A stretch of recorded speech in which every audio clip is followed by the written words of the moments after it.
महाराज ने कहा, भगवान मुझे क्षमा करें, बस एक प्रार्थना मेरी है, जैसे मैंने आपका अपराध किया है वैसे कभी आपका कोई अपराध करे तो सभी अपराधों में से भगवान माफ करने, क्षमा करने के लिए लिंग रूपेण सत्मा। तब दक्ष महाराज ने कहा और महादेव जी वहां लिंग स्वरूप में प्रकट हुए। इस लिंग का नाम है दक्षेश्वर महादेव। शिव अपराध, देव अपराध, मातृ पितृ अपराध, सभी अपराधों में से मुक्ति देने वाला हरिद्वार के पास कनखल में दक्षेश्वर महादेव है। कभी आपको अवसर मिले तो उसके दर्शन करने से जीवन के अपराधों में से मुक्ति मिलती है। और हरिद्वार में बहुत सारे शिवलिंग हैं, बहुत सारे प्राचीन स्थान है, माया देवी का मंदिर है। हरिद्वार में गंगा स्नान तो है ही, लेकिन बहुत सारा तीर्थ है वहां। अब शिवजी महाराज ने सती का शव देखा, शव उठाया और सती का शव लेकर भगवान महादेव हिमालय पहाड़ों की कंदरा में, कभी कंधे पर, कभी गोद में, कभी हाथ में है? और देवताओं ने विष्णु भगवान को कहा, विष्णु जी महादेव जी सती का शव लेकर यात्रा कर रहे हैं। भगवान विष्णु ने चक्र को आज्ञा दी, चक्र छूटा और सती के अंग जहां जहां गिरे वहां वहां दीप प्रकट हुए और जहां जहां ज्योति प्रकट हुई वहां वहां शक्ति पीठ प्रकट हुई और भगवान शिव जी सती के शव में से मुक्त हुए और बाबा ध्यानस्थ हो गए। और सती ने अंत समय भगवान विष्णु को प्रार्थना की थी। बहुत कारणों का एक कारण, बहुत सारे कारण, ते ही कारण हिमगिरि गुरु जाई जन्मे पार्वती तनु पाई, बहुत कारण है, शिव महापुराण ग्रंथ में भी है। लेकिन सती का दूसरा जन्म नगाधिराज हिमालय के वहां हुआ, नाम उसका पार्वती रहा। पार्वती नाम क्यों रहा उसकी भी कथा है। दूसरा जन्म हिमालय के वहां क्यों हुआ, मैनावती के वहां क्यों हुआ, उनकी भी कथा है। कथा में से कथा, कथा में से कथा, कथा में से बहुत सारी कथा है। कथा की अनमोल एक कथा की रचना आई, ओम नमो नारायण। कथा की एक श्रृंखला होती है, कथा की एक परंपरा होती है।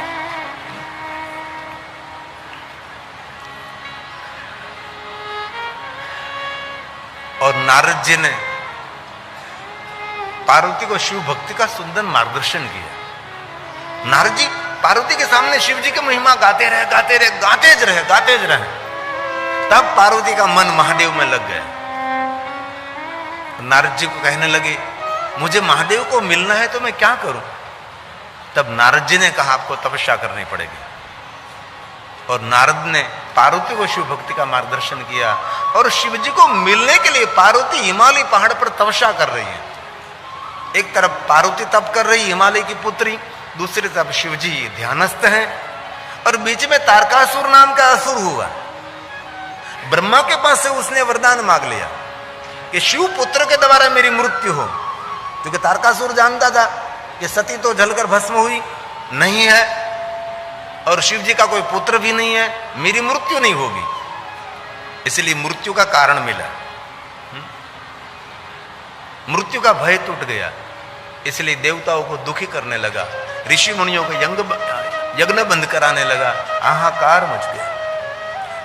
सभी देवताओं ने मिलकर निर्णय लिया कि हम शिव जी को जागरूक करेंगे, पार्वती के साथ उनका विवाह होगा तो शिव पार्वती के विवाह होने के बाद उसके बिना पुत्र जन्मेगा, इस पुत्र के द्वारा तारकासुर का अंत होगा, हम सब सुरक्षित रहेंगे। लेकिन प्रश्न ये हुआ कि शिव जी को कौन जगाएंगे? इंद्र के पास गए और इंद्र ने कहा, चिंता का कोई विषय नहीं, मेरे पास कामदेव है, मेरा मित्र है देवराज इंद्र। और उसके मित्र कामदेव को शिव जी को कामी बनाओ। और कामदेव भी इतना होशियार, रति के साथ गया और शिव जी के आगे अद्भुत लीला की काम ने भगवान शिव जी ने तीसरा नेत्र खोला और काम को जलाकर भस्म कर दिया और रति को वरदान दिया, यदुवंश में तेरा पति तुझे फिर से मिलेगा। और जहां मैंने तेरे पति को जलाकर भस्म किया है वहां तेरे पति के नाम के रूप में लिंग रूपेण कामेश्वर महादेव लिंग रूप में वहां प्रकट रहूंगा। और मैं जहां तूने मेरी स्तुति की वहां रतिनाथ महादेव लिंग रूप में मैं प्रकट रहूंगा।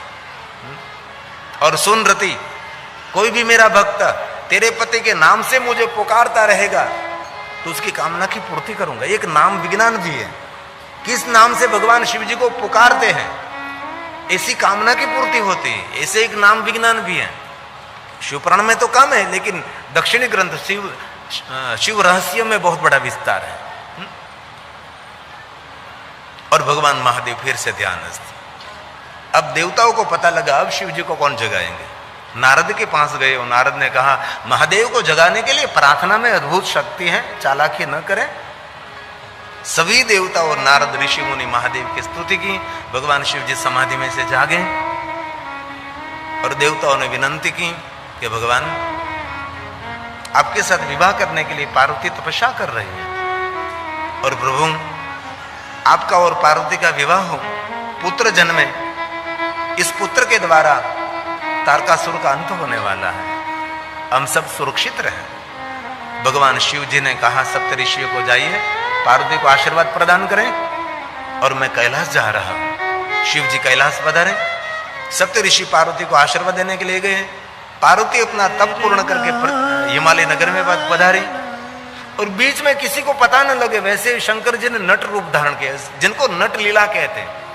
भगवान शिव जी ने नृत्य किया, आपने कब किया? किसी को पता न लगे वैसे नट का रूप लेकर हिमालय नगर में गए। गली गली में शिव जी ने सुंदर नृत्य किया, इतना सुंदर नृत्य किया है, पूरे हिमालय की प्रजा को आकर्षित कर लिया, इतना सुंदर नृत्य किया। वहां भगवान शिव जी का एक नट अवतार, नट लीला है महादेव की। और नृत्य करते करते हिमालय के द्वार गए और हिमालय के दरबार में भगवान स्वयं नटराज का रूप लेकर नृत्य कर रहे हैं। अद्भुत लीला है नट लीला।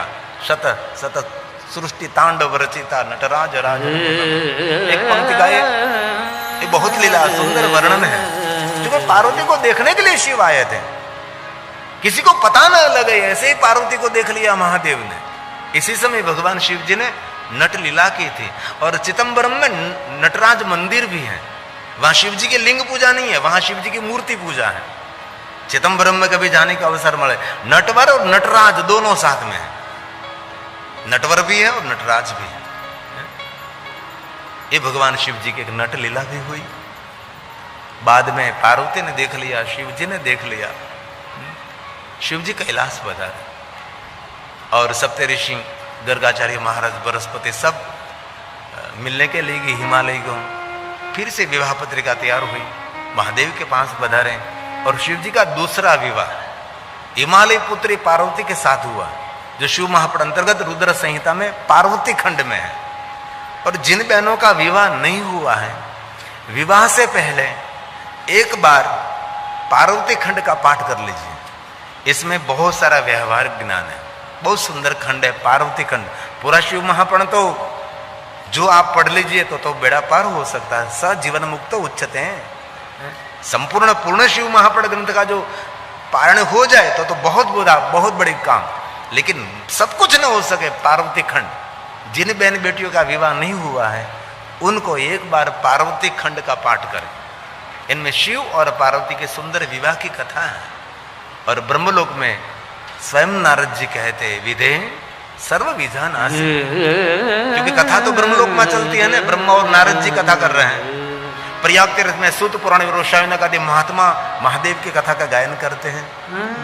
और नारद जी ने कहा पिताजी, शिव और पार्वती के विवाह में आप भी थे और मैं भी था, बीती हुई बात को याद करेंगे, भूले बिसरे बात, जो बात हम भूल गए थे वो फिर से याद करेंगे।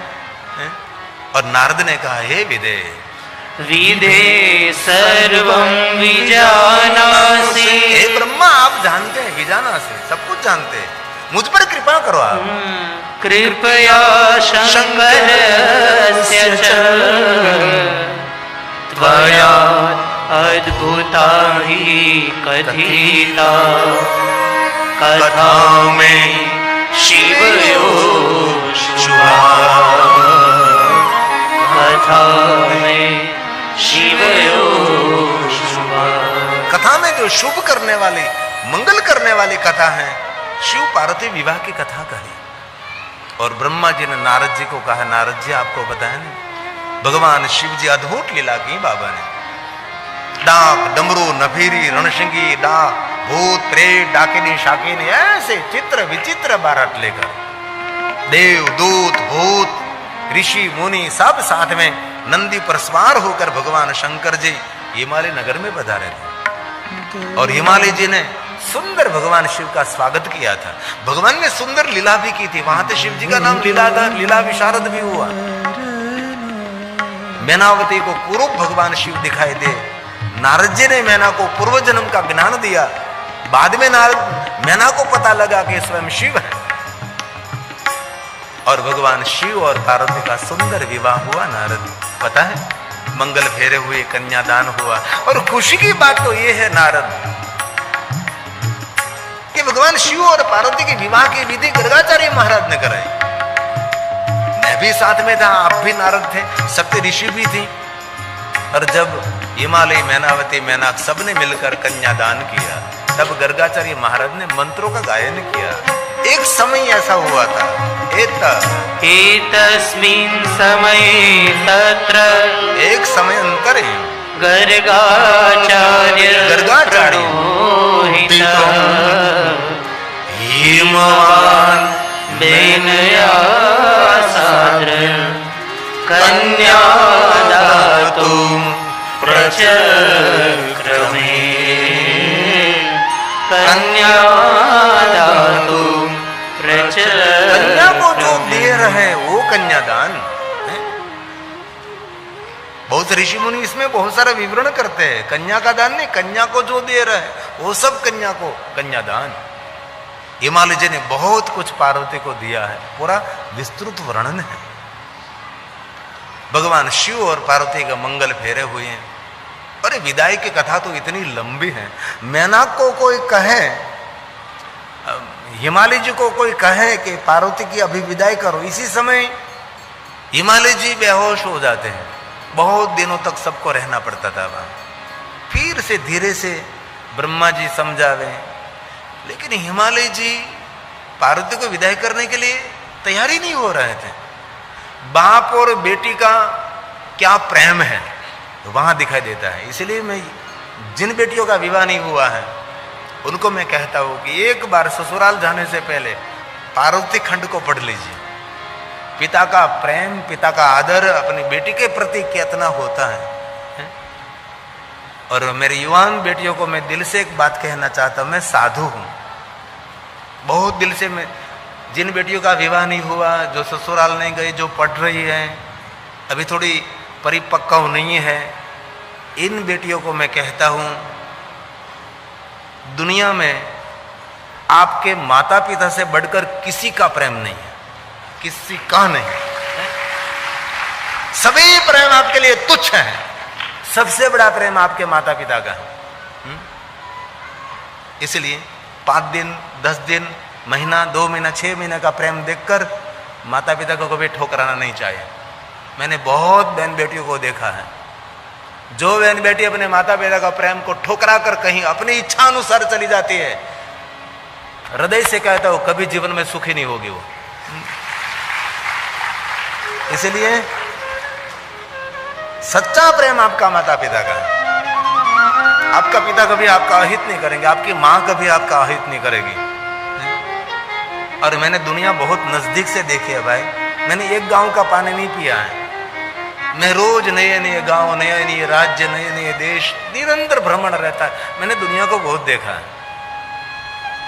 इसलिए मेरी युवान बहन बेटियों को मैं दिल से कहता हूं, थोड़ा सा छोड़ दीजिए, बाकी कहीं भागने की जरूर नहीं है। और मैं खुली बात करना चाहता हूं, हिंदू को छोड़कर कभी नहीं जाना है, सनातन को छोड़कर कहीं नहीं जाना है। जो गई सब बर्बाद हो गई, जो गई सब बर्बाद हो गई है। विदेशों में भी यही चलता है, यहां भी यही चलता है, सब चारों तरफ जमाला है।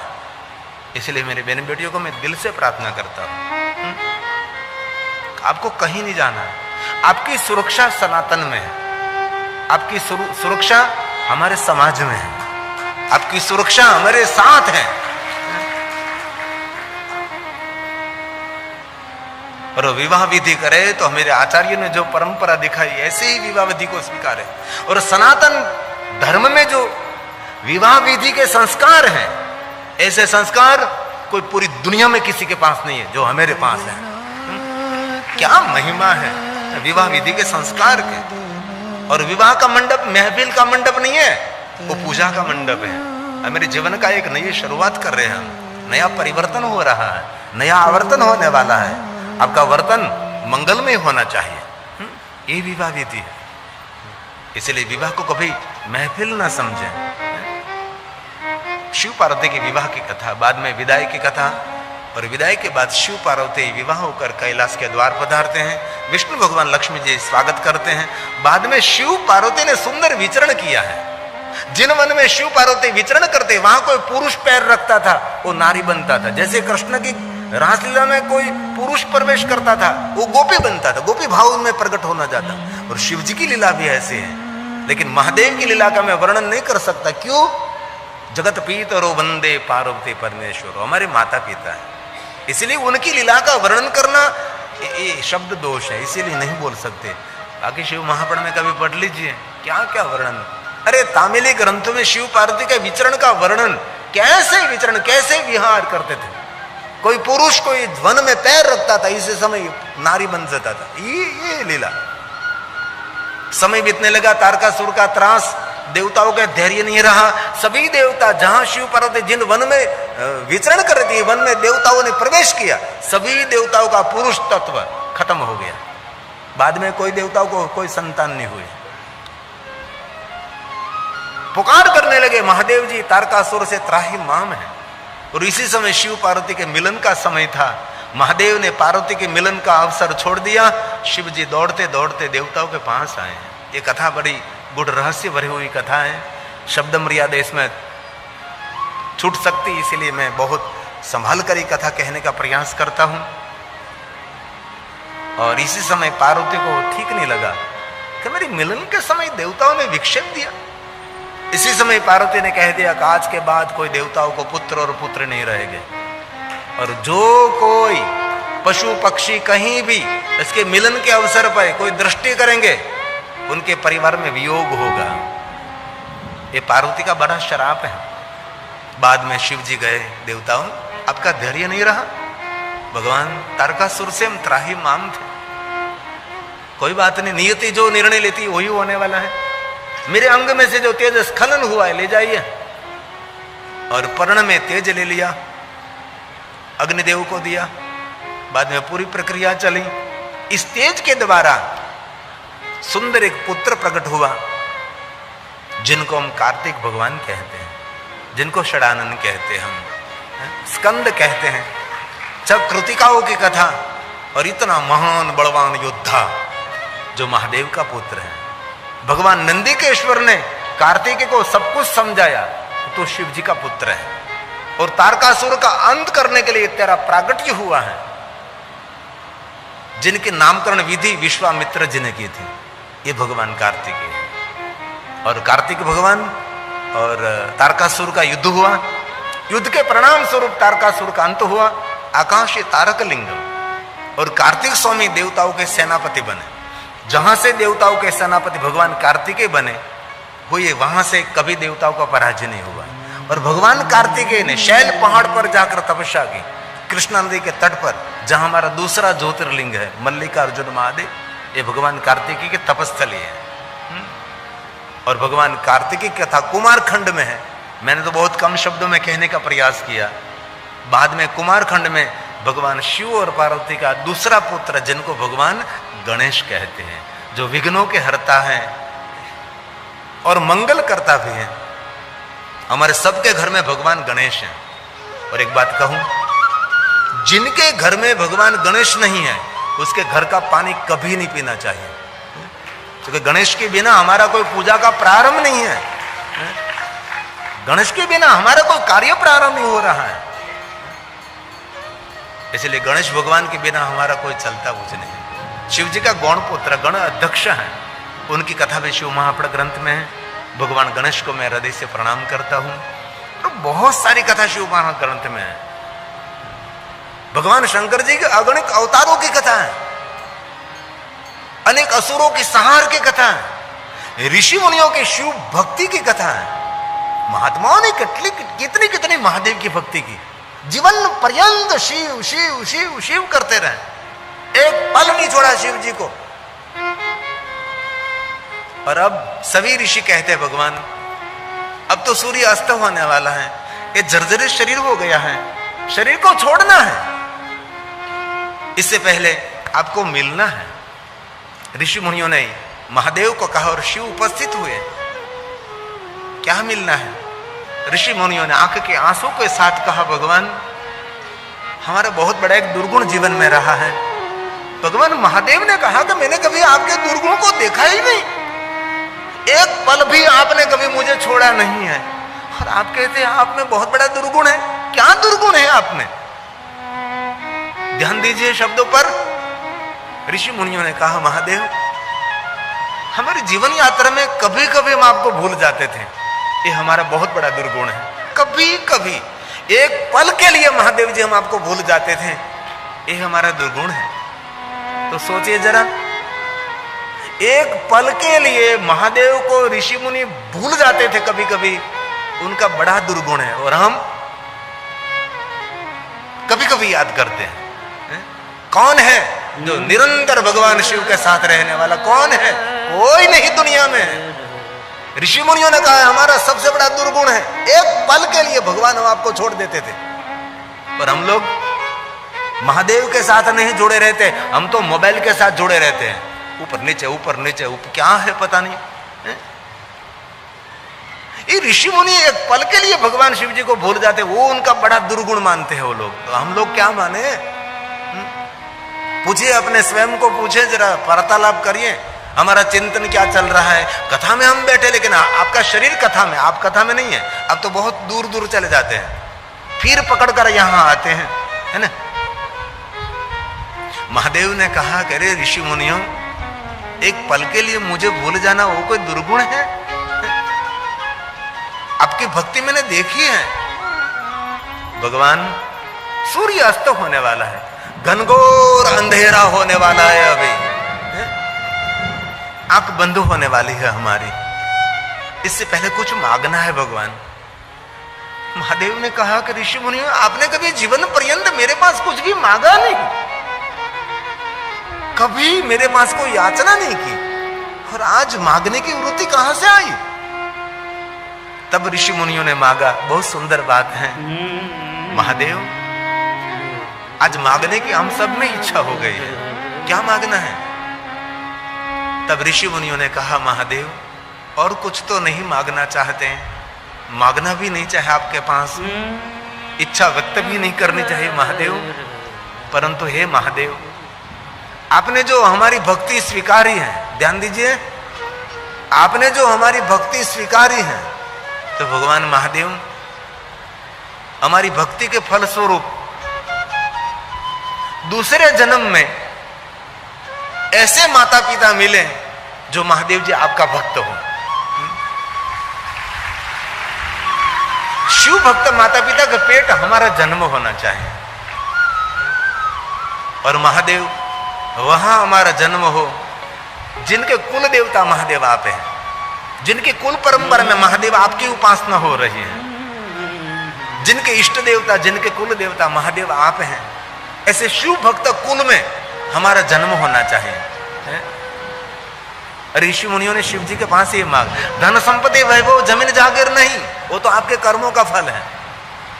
क्या ऋषि मुनि ने कहा? कुले मम महादेवम, कुले मम महादेवम, भजनम ते अस्तु सर्वदा। कुले मम महादेवम भजनम, जिन कुल में महादेव आपकी भक्ति हो रही है, जिन कुल में आपकी पूजा अर्चना हो, जिनके कुल देवता आप हैं, जिनके इष्ट देवता आप हैं, जिनकी कुल की परंपरा में महादेव आपकी भक्ति हो रही है, कुले मम महादेवम, कुले मम महादेवम, भजनम ते अस्तु सर्वदा।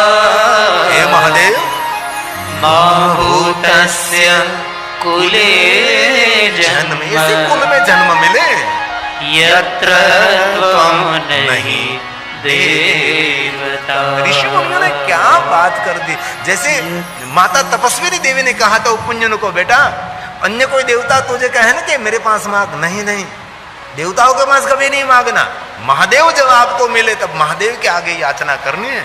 और यहाँ भी ऋषि मुनियों ने कह दिया, माभूतस्य कुले जन्म यत्र त्वं नहीं देवता, यत्र त्वं नहीं देवता। अन्य देवता नहीं, महादेव ही मुझे चाहिए। बाबा दूसरी प्रार्थना, ऐसे शिव भक्त कुल में जन्म मिले जिनके कुल देवता महादेव हैं, तब महादेव आपकी भक्ति मिले और आपकी भक्ति मिलते मिलते आपकी सेवा करने का भी मुझे अवसर मिले। भगवान इतना ही हमको चाहिए, ये ऋषि मुनियों की मांग है।